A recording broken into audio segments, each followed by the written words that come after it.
welcome back to a new devotion, Turning Points with God by David Jeremiah. Today's title is An Envy-Free Lifestyle. It's found on page 311. Our scripture comes from the book of Proverbs, chapter 14 and verse 30, and I will be reading that from my King James Bible.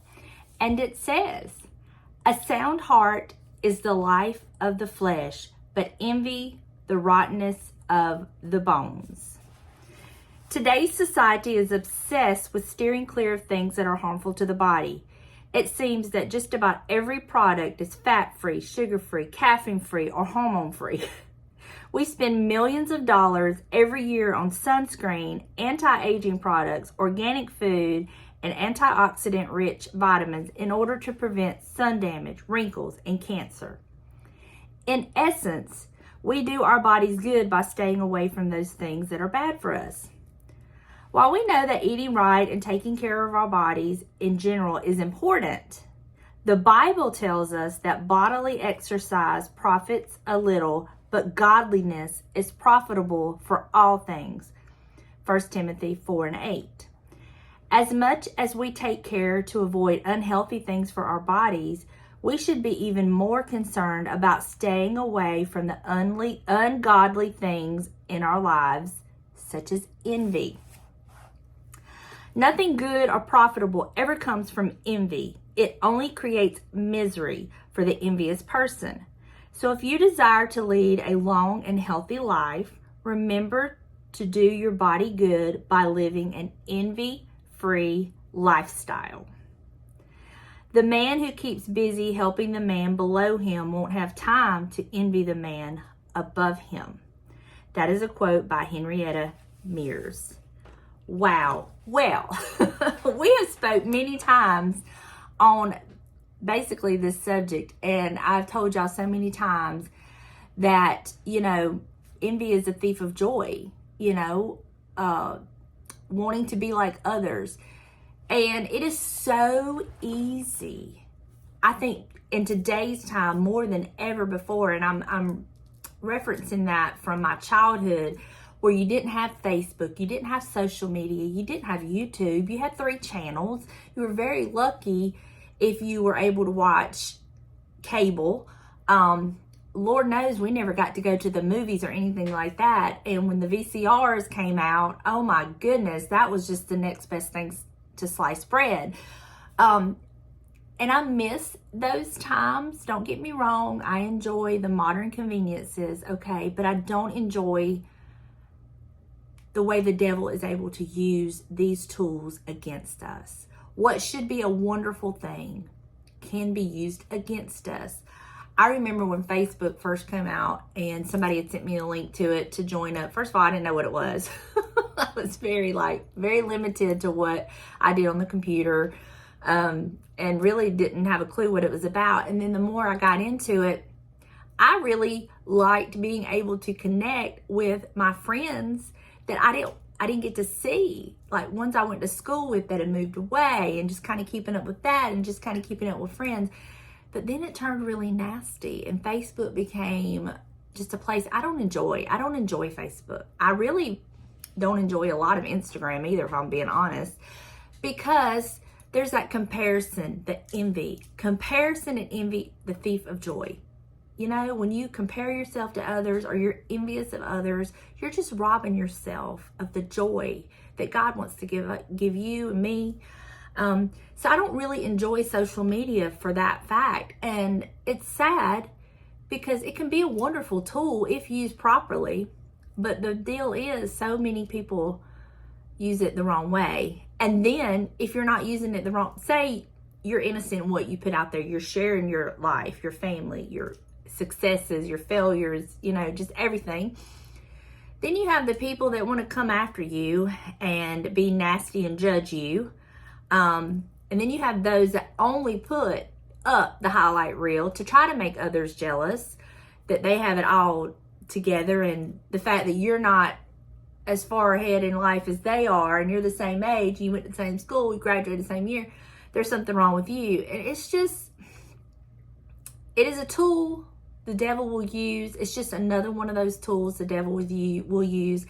And that's why we have to be just as smart in this area as we are about the music we listen to, the TV shows and movies we allow ourselves to watch, the company we allow ourselves to keep.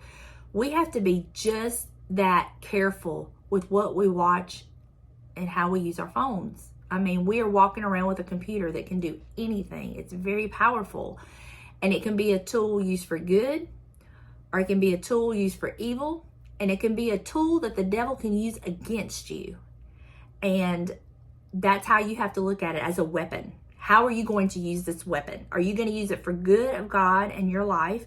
Are you going to use it to help the devil? And I do my best to be positive, to put out positive, to show, like on my YouTube channel, I show the good and the bad. Our life is not perfect, and it is very hard to judge someone's life based on a 20-minute video of clips put together. You're seeing just bits and pieces of the life. There's so much that they don't share with you. And so you really have to watch it and take it all with a grain of salt. I understand that in watching other YouTube channels and viewing Instagram, and if I get on Facebook, looking at that, because there's so much we don't know. There's so much that goes on behind the scenes. And I don't ever want to give the devil an inch of an opening to get into me to use any of that. Now, there have been times in the past where I would look at different people on Instagram and different YouTube channels and be envious of their growth. And if I'm just going to be completely transparent and honest, I would be like, why is their channel growing so much when I have just as good or better content and mine's stagnant, And I would have to pray those spirits off of me and understand I am exactly where I am, where God has me. He knows what I can handle and He knows what I can't. And He knows that if my channel just took off and I had hundreds of thousands of subscribers, there's going to be hundreds and thousands of opinions, and I might not be emotionally ready to handle all of that. And that's how I look at it. Same thing with Instagram. When I look at other people on Instagram, I have to remember they're just putting forth their best picture. And I'm going to tell you something. What really reminded me of this, my daughter, God love her. I hate taking her picture. I hate having pictures taken with her, because we're going to take 999 pictures before she gets that one that she loves. And that just reminds me, that's how it is with all these people on Instagram. They're showing you the best. Even myself with my channel and my Instagram, I'm going to pick the best pictures and the best videos. I have literally sat down to edit videos before and didn't like the way I filmed something, and I would literally get up and refilm it to make it better and more pleasing. And we got to remember all of this, and remember, the devil knows what buttons to push. He does. A lot of it is because we've told him. We've given him the ammunition he needs to fight us. So we just need to be on guard. Be prepared. Don't be envious. Remember what this quote says. The man who keeps busy helping the man below him won't have time to be envious, won't have time to envy the man above him. And that's what I want to do. That's what I want to remember.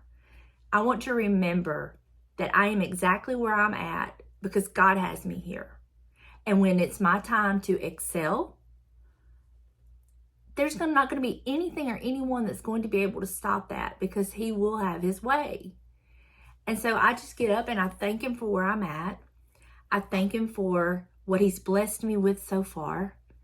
And I just tell Him I look forward to what's coming, whatever that may be. And I trust Him with my life. I trust Him with everything. I trust Him with my soul.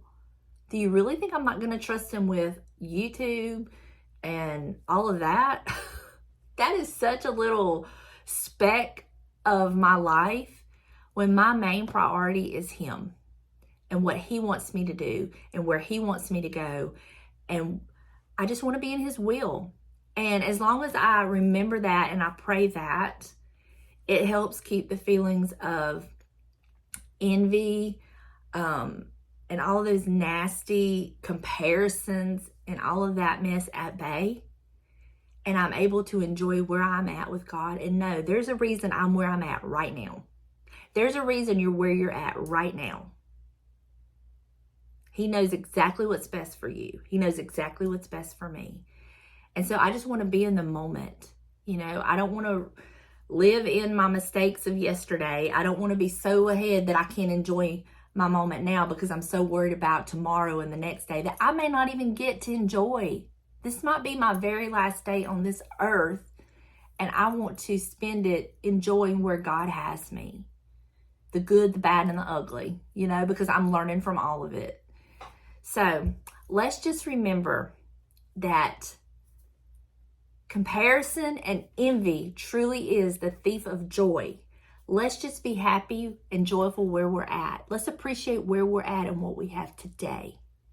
And then tomorrow, if we're blessed enough to wake up for tomorrow, we're going to start all over and be thankful that He woke us up. I love you. I pray that you have an amazing Thanksgiving if you're watching this before Thanksgiving. If you're watching it after, I hope you had an amazing Thanksgiving if you're here in America. And I will see you all in the next video. Bye, y'all.